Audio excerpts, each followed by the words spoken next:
Salut à toutes et tous, bienvenue dans cette nouvelle vidéo. Une petite vidéo pour changer d'actualité des recherches spatiales. Donc là, je vais vous parler de la Lune Europe. Donc la Lune Europe, c'est une lune de Jupiter, donc un satellite naturel comme on dit.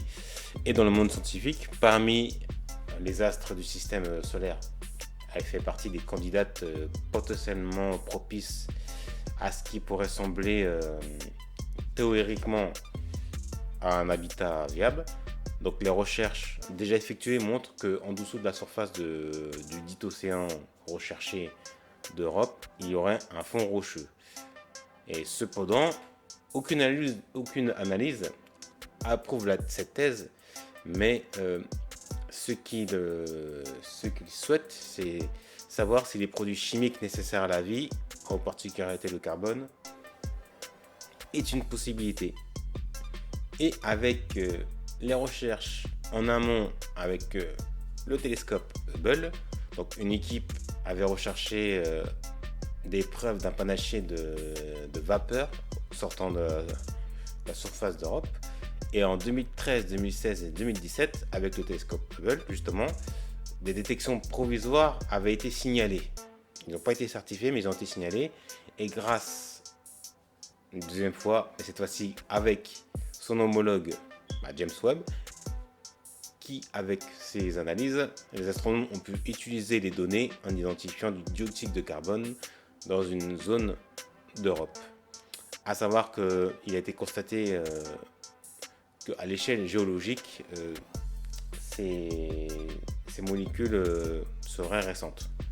En tout cas, les traces déterminées telles qu'elles sont récentes au niveau géologique. À savoir que quand on parle de géologie, c'est comme pour la planète Terre, ça peut être bien avant l'homme. Ça peut être très loin, à des milliards comme des millions, enfin voilà. Géologiquement, on n'est pas sur la même échelle de temps avec l'humain. Et pour poursuivre sur ce détail, cette découverte apporte d'autres éléments importants de la possibilité d'un habitat viable dans l'océan, dans le dit océan, qui reste encore une probabilité, même si elle reste certaine, mais il faut qu'elle soit approuvée dans les prochaines recherches.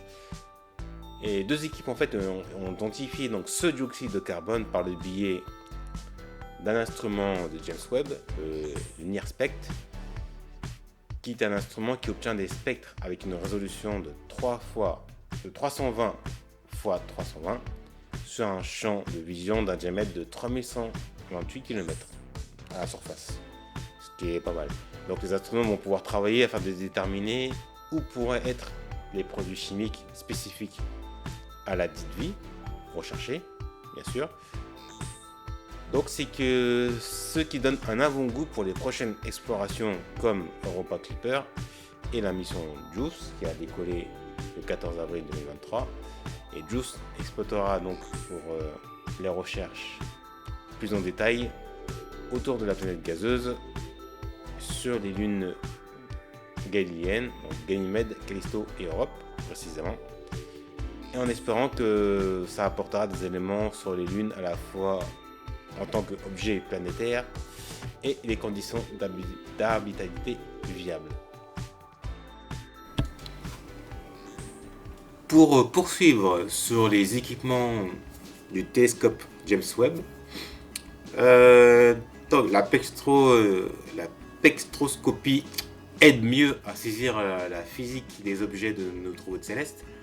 Donc ça incorpore un spectrographe embarqué à bord du James Webb Space Telescope qui permettra aux scientifiques d'analyser des matériaux qui composent les étoiles de tout type de la séquence principale et qui va aussi les aiguiller pour les nébuleuses et les galaxies et l'atmosphère de certaines planètes.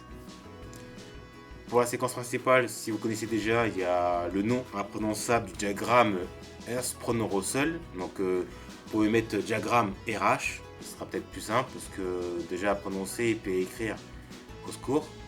En tout cas, merci à à eux d'avoir aidé à certaines compréhensions.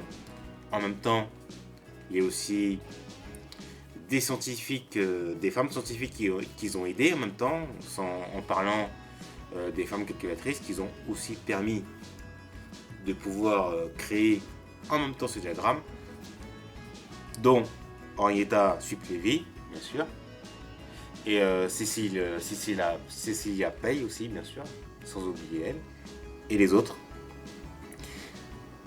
Donc le télescope va permettre de décomposer la lumière en plusieurs longueurs d'onde différentes, avec un réseau ou un prims incorporé à l'instrument. Donc ce qui va permettre d'avoir un spectre donné, c'est-à-dire visible avec les couleurs que nous connaissons, que nous pouvons voir, et puis les longueurs d'onde qui sont invisibles. Donc que ce soit l'infrarouge, les rayons X ou les ondes radio ou ultraviolets.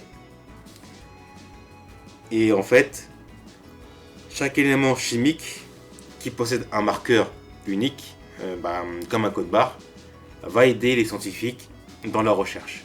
Donc ils vont étudier les atomes et les molécules qui sont présentés au sein de ces longueurs d'onde, de la lumière, qui va leur permettre, en particularité, de comprendre la physique et chimie des objets en question qu'ils vont observer.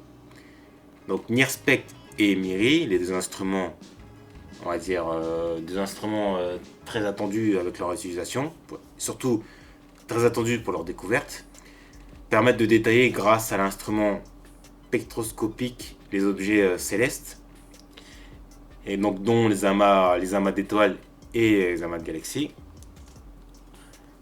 La NASA est en collaboration avec l'Agence spatiale européenne et l'Agence spatiale canadienne. Et sur ce, surtout, n'oublie pas d'observer la voûte céleste et restez l'esprit ouvert. Allez, ciao!